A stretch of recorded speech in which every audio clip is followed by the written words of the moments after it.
បាទសម្រាប់បងប្អូនជីកកោនរាទៅមុខស្ទះអញ្ចឹងណានេះផ្លូវថ្មីបងប្អូននេះ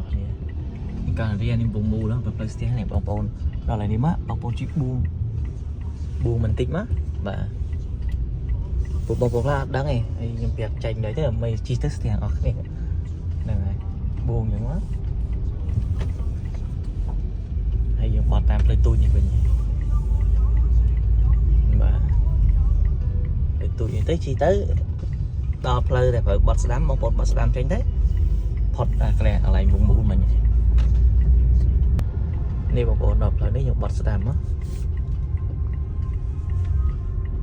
បត់ស្ដាំមកដល់ក្រាសាំងតូតាល់កោនរៀន